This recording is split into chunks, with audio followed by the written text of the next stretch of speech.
Long ago in the ancient city of Haran, a divine voice pierced the silence.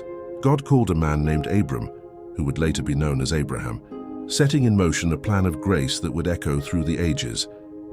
The Lord said to Abram, "Get out of your country, from your family and from your father's house, to the land that I will show you."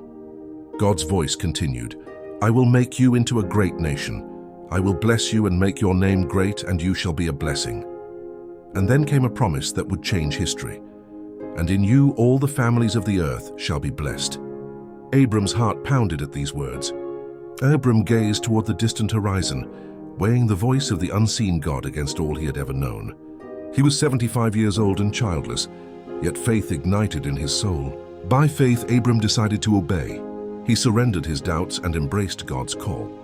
At the first light of dawn, Abram gathered his household. He took his wife Sarai, his nephew Lot, their servants and all their possessions, and prepared to leave Haran. Leaving behind everything familiar, Abram stepped forward in faith.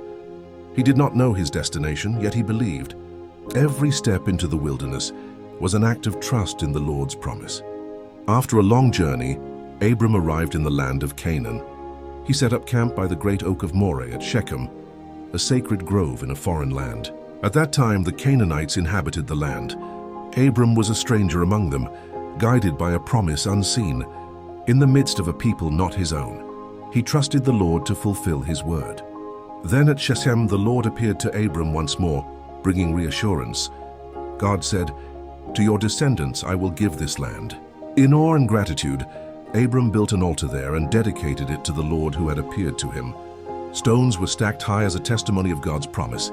Soon after, Abram moved on to the hills east of Bethel. With Bethel to the west and Ai to the east, he pitched his tent in the high country. There he built another altar and called on the name of the Lord, worshipping God in the new land. So Abram journeyed on, going by stages toward the Negev. He led his people southward, further into the unknown, walking by faith and not by sight. This was only the beginning. Abram's obedient journey of faith marked the dawn of God's covenant. Through this one man's trust, all the families of the earth would one day be blessed. The call of Abraham would reverberate throughout generations, a timeless testament to faithful obedience, symbolizing promise and destiny.